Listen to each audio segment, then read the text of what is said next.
Bakit kasi kayo umaasa palagi sa LGU? Dapat ang mas nakakaalam dyan, yung mga jeepney operators, yung mga jeepney mismo, because they're flying that route for so many years now.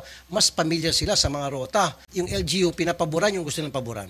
Kung minsan ginagawang negosyo ng mga taga-LGU, yung mga rota. Pagsabuatan sa ilan sa inyong tiwali dyan sa LTFRB. Totoo yan, alam mo yan. Huwag na tayo maglukang pa rito. Gusto kong ilapag ulit at paninindigan na ang LPTRP ay kasabwat at connivance talaga, LTFRB, DOTR. Ang sa pagtingin ko, ang modernization na to ay isang scam. Walang tumutulong kung hindi kami magrarally, hindi kami magsisigaw. Hindi kami pakikinggan kahit sa LGU. Ang LGU talaga, ang interes nila lang ang tinitingnan. Wala na yun, hindi na yan tumitingin sa interes namin. So sino pang kumakampi? Siguro isang Senator Raffy Tulfo na. Pasintabi po doon sa mga regional director at mga legal nila. Hindi ko po alam kung nagtatanga-tangahan po ba ito o mga tanga talaga o sinisindikato po nila. Kami, tinatawag kaming kolorum. Itong mga modernized na to, baka wala pang PA ito, baka special permit. Kami ang pinag-iinitan, Mr. Chair. Kami ang hinuhuli. Kami ang araw-araw tinatakot, Mr. Chair. Binaboy nila ang public transport, binaboy yung mga ruta. Sila mismo ang bumaboy nito, Mr. Chair. Hindi natin alam kung sino pa yung mga kasabwat nitong mga sindikato na to. Ngayon, hindi nila na, after the deadline, pag hindi nila na, dahil hindi sila nakasama sa consolidation, hinuhuli-huli sila. Pakipaliwanag nga, Chairperson Guadis. Magandang umaga po ulit, Mr. Chairperson. Unang-una po, yung sinasabi pong hinuhuli yung mga hindi pa po consolidated, we're still crafting now the terms of reference para po sa panghuhuli ng mga unconsolidated. Well, it's true that we have the April 30 deadline. Right now, we're still crafting with the LTFRB, and we will be having an interagency meeting po with MMDA, with LTO po, para po ma-polish po namin yung pag-i-enforce po ng batas. So nga hindi pa kayo nanghuli. Hindi Pero pa considered as colorum na yung mga hindi nag-consolidate. Considered na ho silang colorum in a sense na... Exactly. So discriminated na sila. Kasi siyempre, hindi sila consolidated. Hindi sumunod dun sa sistema ninyo. So they're considered as colorum. Tama? Tama po, Yun yun eh. Mr. Yun yun eh. Chairperson. Bibigay ka ng deadline sa consolidation, pero dun sa route rationalization, walang deadline. Dapat magkasabay yun kung tutusin. We recognize that, Mr. Chairperson. That's why we are calibrating now our moves. Kasi in the previous administration, there was a joint setup with the LGU. Ang trust ko nito is, it is the LGU that knows best kung ano po yung mga rota sa kanilang area. So we rely on the recommendation sa amin. But at the end, Mr. Senator, kami pa rin po ang nagde-decide, except that we rely on the recommendation of the LGU. And That did you is- know na 11% pa lamang ang naaprubahan ng LGU sa pagdating sa route plans, right? Ang So dito makikita na palpak yung sistema ninyo. Kasi by now, dapat hindi lang 11%. Dapat at least man lang 80 o 90%. So, kailan mabubutong 100%? So, pagputi ng uwak, di po ba? Hindi po, Mr. Chair.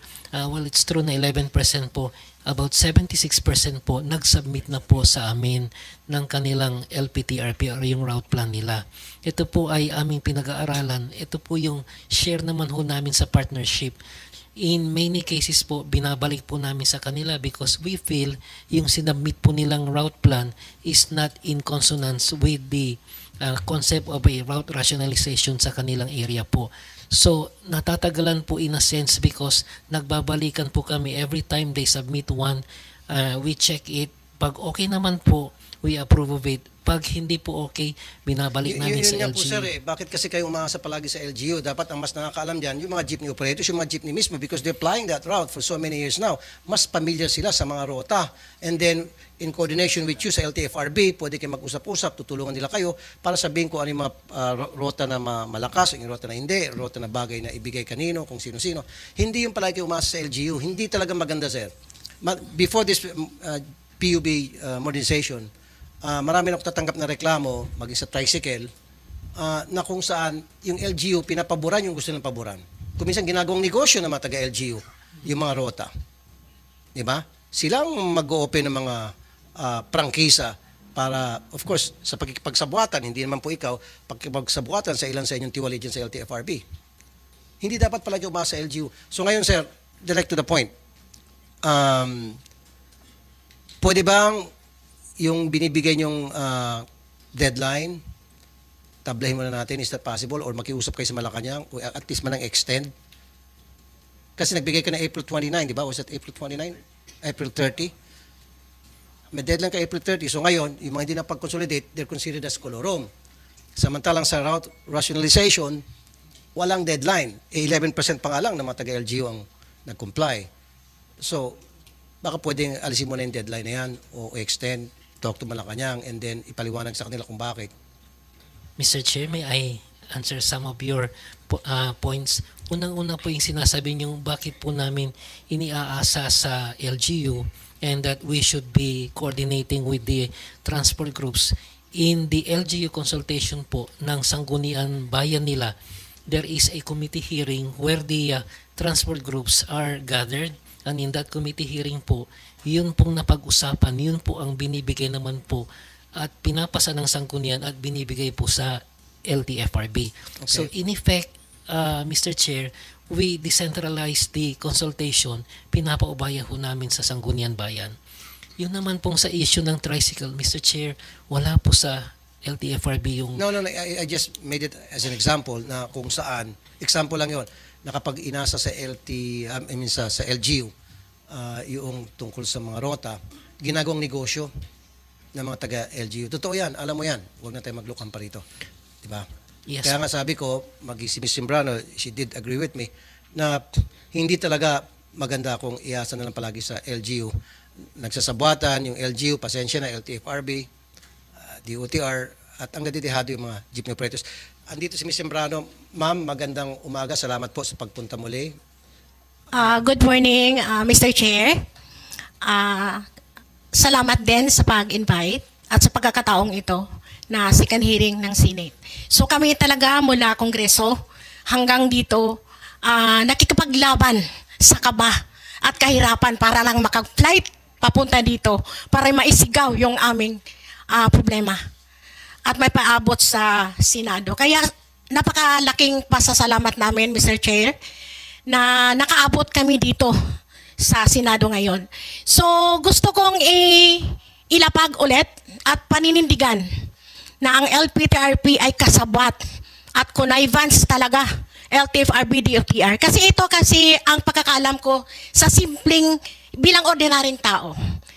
Ang programang ito ay binubuo ng LGU, DTI, Security Exchange Commission, CDA, LTFRB, DOTR, at saka yung mga modernized group o kung mga transport group na sumasang-ayon sa modernization. Yon ang pagkakaalam ko sa istorya ng modernization na to. So kaya yung programa at plano na ginagawa nila ay talagang magsisilbi sa personal na interest nila. Ikalawa, yung LPTRP sa Bacolod, hindi yon pinag-aralan. Alam yan ng dating konsihal, si Konsihal Dindo Ramos, na ina-approve lang yon sa Sangguniang Panglungsod ng dahil sa kagustuhan ng mga modernized group na i-approve ang loan sa land bank. Kasi number 1 requirements yung LPTRP sa loan ng land bank para makapag-loan ng mga bagong sasakyan. Pero sa totoo lang, ang programang ito ay nakaikot lang doon sa mga ahinsya ng gobyerno na tinutukoy ko na. So, sila lang yung nagkuro-kuro sa programa. Talagang hindi ko alam yon. 2017, 2006 pa akong nag-operator. Hindi ko alam ang programa sa ground. So, ang napilitan na lang kaming tuwindig, mag-organisa sa sarili namin para may paglaban at maisigaw yung aming mga karapatan. Kasi walang makikinig na gobyerno. Ang sa Bacolod ngayon, mula 2022, 2023, hanggang ngayon, sa 2024, ilang bisis na kami nag-represent. Doon nag-appearance sa Sangguniang Panglungsod. Yun ang sinasabi ni Chairman Guades na binabase niya doon sa approval ng Sangguniang Panglungsod at mga transport group. Sino? Sa Bacolod, yung Asinso Cooperative na binubuo ng Is-Iston at Bibakda na mga tauhan ni Mayor Albi. Yun ang pinapakinggan ninyo. Wala kami doon. Hindi kami pinatawag doon sa public hearing at never na nangyari ang public hearing sa LPTRP. Kasabay na dyan lahat pati sa mga province na gusto ninyong magsasagawa ng LPTRP. Ngayon, para sa amin, ano ba ang kabuluhan sa modernization na to? Na hindi naman kaming operator ang nakabenepisyo dito. Ngayon, ang problema ngayon ay para sa akin bilang simpleng operator at leader ng transport group ng Kinetco, ang sa pagtingin ko, ang modernization na to ay isang scam. Ang programa at plano, binubuo lang doon sa ahensyang binabanggit ko. Nakakaawa ang pondo ng gobyerno. Naka-take out na ang loan sa Land Bank at Development Bank of the Philippines.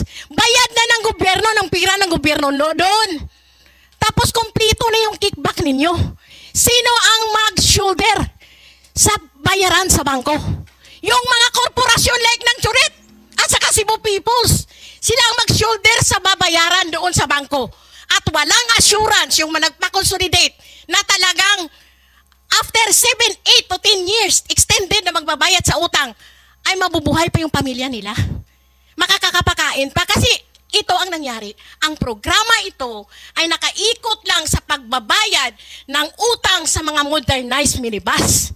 Hindi yun nakaangkla kung paano ang ating mga operators at drivers na matulungan para umunlad ang kabuhayan namin. Ngayon, nagkalitsi-litsi ang kabuhayan namin. Walang tumutulong kung hindi kami magrarally, hindi kami magsisigaw. Hindi kami pakikinggan kahit sa LGU. Ang LGU talaga, ang interes nila lang ang tinitingnan. Wala na yun, hindi na yan tumitingin sa interes namin. So sino pang kumakampi? Siguro isang Senator Raffy Tulfo na ang inaasahan namin na kaya nandito kami kasi gusto namin matuldukan itong PUV monetization program na to na para lang talaga sa 1% na sumasama sa modernization program.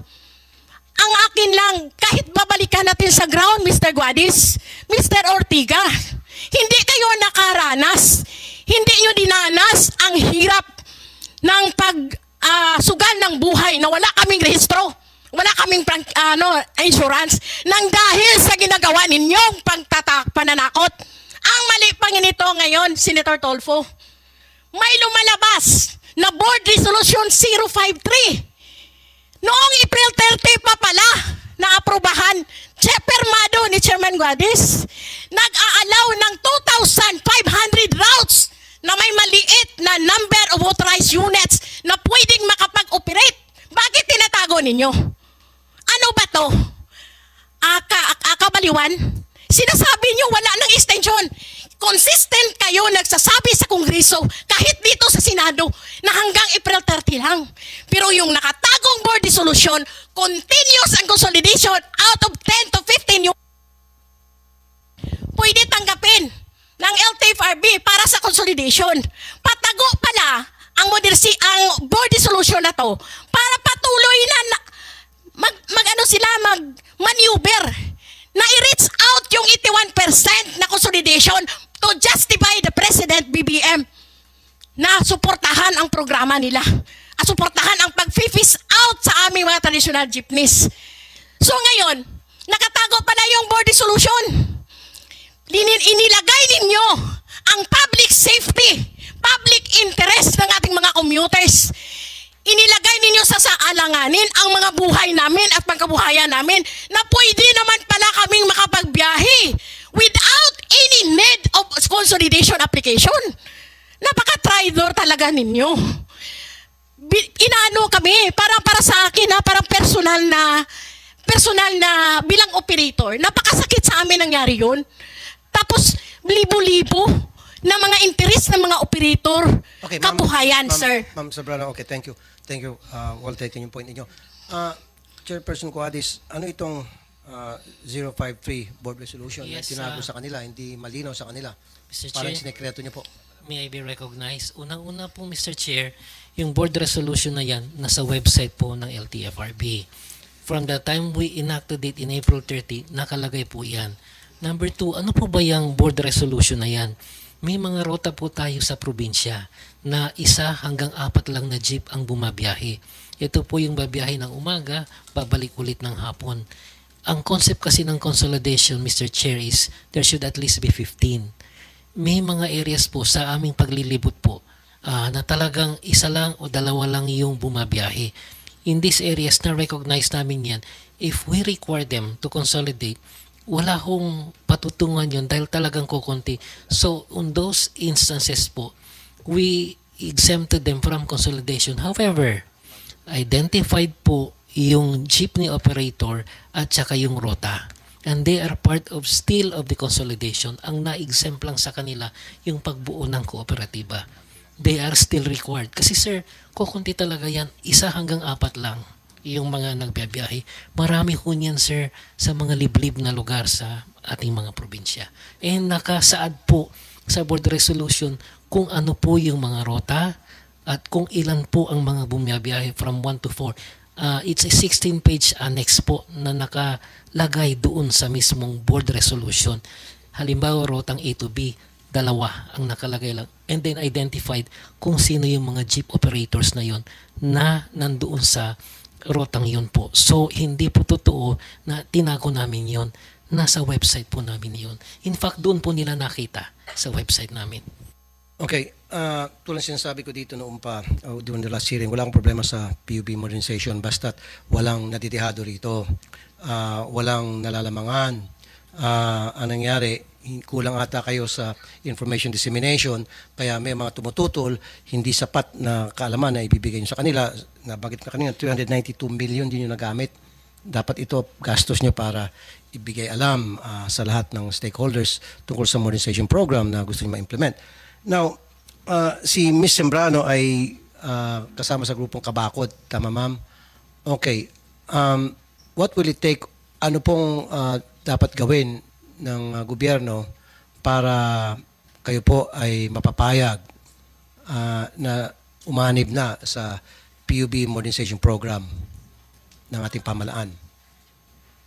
Ang sa akin po, Senator, as of now, para sa akin, kahit nandoon na sa programa at nandoon na ang mga modernization sa mga grupo, iba't ibang kooperatiba at korporasyon. Sa nangyari sa Region 6, 3 kooperatiba may suspension order na from CDA. Tapos yung Churet Corporation, maraming kaso to.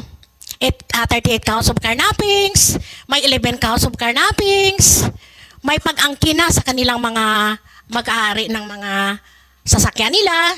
Then ang Cebu Peoples, yung nasa Cebu based na kooperatiba, umangkin ng ruta at saka franchise doon sa Bacolod. So, nagfa-file din ng cancellation and revocation ng kanilang consolidation. So, ibig sabihin, para sa amin, ang nangyayari ngayon sa Region 6 lang per se, kailangang sagipin ng gobyerno. Dahil maraming mga prangkisa at kambuhayan ng ating mga operators ang mawawala at mapunta ng pagkalugi. So para sa akin, kung pwede sana i-stop or i-suspend muna itong programang to at pag-aralan muli ng gobyerno, hindi lang DOTR at saka LTFRB, baka yung Senate or ang Kongreso yung mag-aaral nito, i-suspend muna ito. While ang ating mga operators pwede pa nating maisalba pa yung papunta ng pagkalugi ang mga kooperatiba at korporasyon. So ang aking resolution, ang aking talagang hilingin sa iyo, Mr. Chair, gusto namin na papayagan natin muna yung existing na may mga prangkisa na mga traditional jeeps, no, na magpapapasada, ipa-renew, ibalik muna ang aming 5 taong prangkisa at renew ito para makapag-renew ng rehistro at saka insurance at ma-insure natin bago magbukas ang klase, ang serbisyo at ang supply ng ating mga sasakyan kasi mag-open na ang klase. While inaano pa natin, gigisahin pa natin itong modernization na to. Kasi kami sa Region 6, kasama ko din yung Western Visayas, no to PUV Phase Out Coalition, maninindigan talagang failure ang consolidation sa buong Region 6. Thank you. Thank you At po. saka, Senator, pwede ko pong iano, may tatlo akong magsasabi ng katunayan. Si Sir Elmer Foro, si Philip Burata, at saka si Cebu Peoples po. Okay. Sige, kanina pa tumatas na kamay si Mr. Foro. At mamaya makausap din natin kung meron dito present, taas ang kamay, yung nakakonsolidate na at pabor sa consolidation sa modernization program para mahin natin both sides. Pero nauna si Mr. Foro, nagtaas ng kamay Mr. Foro. Thank you po, Mr. Chair. Mr. Foro ay lead convener no to PUV Pace Out Coalition Western Visayas. Sir. Yes po. Para po mabigyan ng accurate at thorough na mukha yung kalagayan ng PUVMP po sa ngayon, yung Western Visayas po, particular yung Iloilo City at Iloilo Province, isa po sa mga naunang nag-implement ng PUVMP. Ito din po ang pinangangalandakan ng LTFRB na yung Western Visayas po ang may pinakamaraming imported minibus. Ayaw ko pong tawagin na modern po yun, Mr. Chair, dahil sinasang-ayunan ko po yung sinabi mo na hindi po ito modern, ito po ay surplus imported minibus. Para po mabigyan ng mukha yung PUVMP kalagayan sa ngayon, ganito po yung nangyayari ngayon, particular sa Iloilo City. Ang Iloilo City po ay may pinakamaraming malalaking kooperatiba at may LPTRP na rin sa ngayon. Okay. Ganito po ang nangyayari. Sa ngayon po ay hindi po kaya na nabigyan ng dividendo ng mga kooperatiba yung na-drop na mga miyembro nila nakasapi ng kooperatiba dahil nalulugi na. Ito po ay sinangayunan sa isang media interview mismo ng Provincial Cooperative Development Officer ng Iloilo Province na sinasabi niya, hindi lang ito simpleng problema ng korupsyon, hindi lang ito simpleng problema ng hindi pagpapakita ng financial statement. Sabi ng mismo doon sa panayam sa Cooperative Development Officer, ito ang problema talaga ay ang buong sistema ng PUVMP. Sa totoo lang po, Mr. Chair, kahapon po ay nagwelga ang buong driver ng isang kooperatiba at naririnig ko rin po na feedback na marami pang sasama. Actually, Bakit ba sila nagwelga, Mr. Foro? hindi po dumarating ang kanilang sahod. Late po. Hindi pa po natin pinag-uusapan kung tama yung pasahod at hindi pa po natin napag-uusapan kung nabibigyan sila ng benepisyo. Dahil po tumatanggap sila ng 700 a day bilang sahod, sabihin natin above minimum, 480 lang yung minimum sa Western Visayas, pero sa totoo lang po may quota po yun, Mr. Chair, na pag hindi ka nakarating sa 5,000 gross income a day, tatanggapin mo lamang ay 500 pesos. At ang trabaho po nila ay hindi 8 oras. Minimum po na oras ay 12 hanggang 14 oras. Kung susundin po natin yung minimum, mahigit po 900 sana yon plus overtime. Wala pong holiday pay, wala pong SSS, wala pong PhilHealth. Pati po yung 13-month pay nila nung nagdaang taon ay hindi binigay. Actually, yung binibigay na 13-month pay ay hindi galing sa income ng kooperatiba, galing po sa ayuda ng gobyerno na ginagawa ng kooperatiba na pinamimigay bilang share sana ng driver at conductor, pero sinasabi nila pang 13-month pay nyo. Dinadaya po yung gobyerno at yung driver. Ang sagot lang po nung pinatawag sa DOLE, lumabas po ito sa media, naging headline po. Mula po, nagdaang taon pa at nung Abril at kahapon muli na namang pumutok. Ang sagot po ng mga kooperatiba, wala silang pambayad. Pati po yung panggasolina o pangkrudo, dati po full tank, ngayon tingi-tingi na. Tagdadalawang ikot na lang at kailangan na naman silang magkarga na gas. May mga pangyayari po na hindi minsan nakakalis ng terminal kasi nauubusan na ng pangkrudo dahil wala ng pangkrudo, pambayad sa krudo yung kooperatiba. Ibig sabihin, paano pa ba mapapasiguro na walang maiiwan na operator sa PUVMP kung mismo ang driver at conductor ay hindi nga napapasahuran, Mr. Chair. Ibig sabihin po, patuto lamang po ito ng kalagayan ng mga kooperatiba sa ngayon sa ilalim ng PUVMP ay pabagsak na. Okay. So dito, maliwanag naman sa akin, Mr. Guadis, na yung may mga problema talaga sa kooperatiba. So, sino mag-regulate kapag halimbawa nagkaroon ng kapalpakan sa kooperatiba, nagkaroon ng korupsyon, nagkaroon ng hindi maganda pang malakad, sa leadership ng kooperatiba, how would you handle that? Yeah. Your Honor, I may be allowed to speak po. Go ahead po. Yeah. You said- So, i-address ko po muna yung concern na na-raise ni Mr. Elmer. Kasi a little history lang po, galing din po ako sa pagiging union leader. No? 30 years po ako sa union. At nung narinig ko po yung kinikwento ni Elmer, it's like comparing also to some of our unions na may mga ganong klaseng problema rin po. May mga union tayo nagwewelga sa mga ibang kumpanya. May mga ibang kumpanya na hindi nakakabigay ng tamang sweldo. So, those are legit and parang concerns na kailangan ayusin. Gaya rin dito sa modernization sa mga kooperatiba, meron din talagang iilan na masasabi kong talagang nangyayari yun. We cannot deny that. Kaya po nandito yung ating Office of Transportation Cooperatives at saka yung kasamahan po natin sa CDA. Doon po dinadaan ang proseso ng problema ng mga kooperatiba. So number one po yun, may proseso po tayo. So it is good that we discuss it because tama, kailangan talaga malaman ng ating Senado, pati Kongreso rin po yung mga ganong concern. Pero siguro po, to be fair to all of the cooperatives nationwide, there is a process and there is a process that's working. Aaminin ko, may mga times na mababagal. Kaya nga talaga napagsasabihan kami dito sa Senado, sa Kongreso, and really OTC and CDA should really do overtime dahil talagang legit yung concern. Pero siguro, ang kailangan ko lang to end itong topic na to, marami po tayong kooperatiba ditong successful, maayos ang pagpatakbo. Hindi namin pwede takpan ang nangyari sa Iloilo at Bacolod. Kailangan po nating marinig yon. Pero to be fair to them, nandyan po yung majority na sumama po sa modernization and they are telling a very different story. Your Honor, 3 minuto lang po no, to address. We acknowledge yung concern nyo po tungkol sa information dissemination. When I entered OTC po, chairman ako last year, kita ko po yung pagkukulang talaga ng information. Kaya po siguro napansin ng mga kooperatiba, nag-ikot ako personally sa buong Pilipinas because kulang nga sa information dissemination. And to be fair and with all facts, from 60% po nung early 2023, umabot po tayo ng 72% when we presented it to the President. Naging successful po yung pag-iikot namin with the reality sa sinabi ni Senator Tulfo, kulang talaga sa information. But you asked Senator po yung extension na deadline. If maaari po, sagutin ko na rin po yun. The President extended the deadline last year to December 30 dahil kita niya na kailangan maraming ayusin and he was new. And it is fair for the President to give that to a sector that is clamoring for many concerns. Kaya in-extend ng Pangulo to December 30. When we reported to the President po noong December 12 na ito'y umabot na ng 70%, siya mismo ang nag-decide, hindi na natin extend. And we said, wala nang extension yung December 30.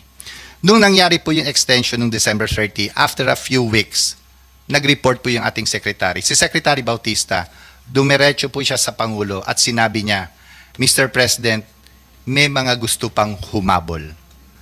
Even though deadline was firm, pinagbigyan po ng Pangulo to April 30 yung extension because isa lang ang utos niya sa ating secretary.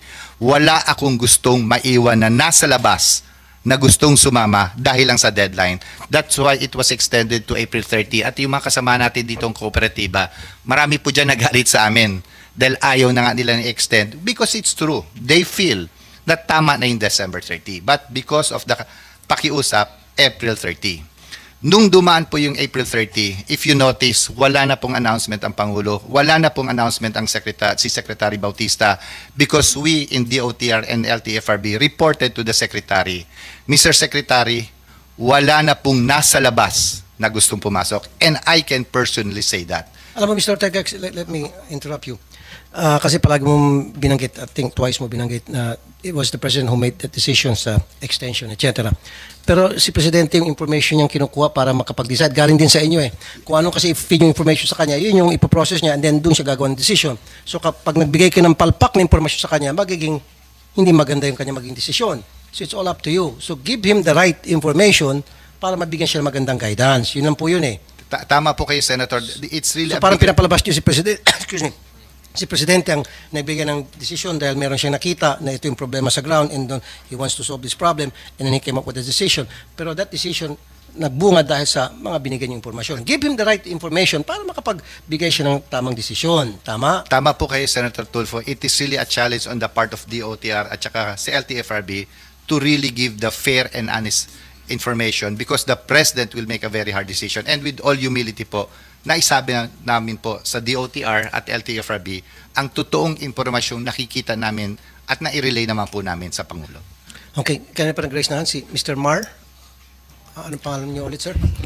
Good morning po, Mr. Chair. Mar Balbuena po ulit ng Manibela. Siguro, sagutin ko lang po muna ulit yun ng very short lang. Kaya po sila humahabol na makapag-consolidate. Kasi nga po, iniipit na, Mr. Chair, hindi na makarehistro, hindi na po makakabiyahe. Kaya po naghahabol doon sa mga deadline na yon. Kaya po, in-extend dito ng in-extend, Mr. Chair. Katulad po nitong Board Resolution 2024-053. Bakit po ito inilabas? Sinasabi nila nasa website daw ng LTFRB. Pero bakit nung na-discover namin ito 3 weeks ago, na-discover ko po mismo, pinuntahan po namin yung mga regional directors. Bakit po hindi nila alam itong board resolution na to? At hindi po nila alam kung ano ang nilalaman nito, Mr. Chair. Pasintabi po doon sa mga regional director at mga legal nila. Hindi ko po alam kung nagtatanga-tangahan po ba ito o mga tanga talaga o sinisindikato po nila yung paglalabas nito. Kasi, Mr. Chair, merong mga kooperatiba na lumalapit itong mga chairman doon sa mga individual na operators para makapagparehistro ka, kailangan mo daw magbigay ng 50,000 pesos at ang sinasabi, para mabigyan ka ng confirmation, 30,000 dito. Ang sa LTFRB, 20,000 doon sa kooperatiba. Mr. Chair, dadalhin po namin sa mga susunod na pagdinig itong mga tao na to. Itong mga miyembro po namin na ito. Katunayan, itong board resolution na ito, napalpak po yung consolidation. Bakit po naglabas pa ng 2,500 na ruta na pwede pong makarehistro at makapagbiyahe na hindi alam ng mga regional directors po na ito, Mr. Chair? Ibig sabihin, Mr. Chair, kulang na kulang yung masasakyan ng taong bayan. Hindi dahil kokonti lamang yung mga nag-consolidate, Mr. Chair. Ibig sabihin, yung mga lugar na sinasabi nila, konti lang ang nag-consolidate, maling-mali po ito, Mr. Chair. Sa Pangasinan, 19 municipalities na miyembro po ng Manibela. Lahat po yon nag-consolidate, Mr. Chair. Pero hindi po sila na-awardan ng kahit na isang ruta at ang inawardan nito yung mga hindi naman kasali doon sa transport. May bidding pa ito, Mr. Chair, na 5 million pesos. Kung wala kang pera, itong mga pobreng drivers at operators na to, hindi na pala makakasali. Wala pong katiyakan pala kahit nag-consolidate ka na sa'yo din mapupunta itong mga ruta po na ito, Mr. Chair. Katunayan nga po, Mr. Chair, nandito lang sa harapan natin, yung mga modernized units na hindi kumita o hindi daw kumita doon sa kanilang ruta, inilipat po, isipin nyo, dito sa Nagtahan, Mr. Chair, napakaraming jeepney na miyembro po namin. Pero nilagyan po ito ng mga modernized na galing po ng Cubao, Divisoria, galing po ng San Fernando. Ibig sabihin po pala kapag nag-modernize kami, Mr. Chair, kahit saan mo dalhin tong modern na unit mo na to, kapag nalugi sa ruta na to, pwede mong dalhin sa iba-ibang ruta. Mr. Chair, kami tinatawag kaming kolorum. Itong mga modernized na to, baka wala pang PA ito, baka special permit. Kami ang pinag-iinitan, Mr. Chair. Kami ang hinuhuli. Kami ang araw-araw tinatakot, Mr. Chair. Pero sila yung totoong kolorum, Mr. Chair. Pwede palang ilipat itong mga modernized unit na to doon sa mga ruta at babuyin. Binaboy nila ang public transport, binaboy yung mga ruta. Sila mismo ang bumaboy nito, Mr. Chair. Hindi natin alam kung sino pa yung mga kasabwat nitong mga sindikato na to. Actually, Mr. Chair, yung mga sasakyan na to, andyan si Mr. Biyahe. Itong mga sasakyan na to, galing Cubao, Divisoria, nasa Nagtahan. Galing po ng San Fernando, Pampanga, nasa Nagtahan. Ano po ang papaliwanag natin dito? Tapos kaming mga traditional jeepney, tatanggalan nyo kami ng hanap buhay. Andi dito yung mga nag-modernize, Mr. Chair. Utahin na, kaya pala, gigil na gigil, Mr. Chair. I'm sorry. Pardon my word, Mr. Chair. Okay. Mahigit 400,000 pala ang komisyon, Mr. Chair, ng isang modernized unit. At yan ay napatunayan doon sa pagdinig sa Kongreso, Mr. Chair. Thank you, Mr. Mar. Gusto ko rin marinig yung para... Umani naman ito ng iba't ibang reaksyon mula sa ating mga netizens. Ayon kay Froilan Silao, dito makikita na ang bagal talaga ng gobyerno ng Pinas. Ang tagal na ng issue na yan hanggang ngayon hindi pa rin natatapos. Pahayag naman ni Ruth Almaco, tanggalin na yang consolidation o kooperatiba, gusto lang ninyo maperahan ang mga operator, salamat sa matapang na babae na ito. At ito naman ang saloobin mula sa ating kababayan na si Vladimir Olsen, traditional jeepney nga pero puro usok na itim naman ang lumalabas sa tambucho, nakakaapekto sa environment. Wala mangyayari sa Pinas kung panay reklamo. Mga kababayan, feel free to comment below para maglabas ng saloobin sa balitang ito.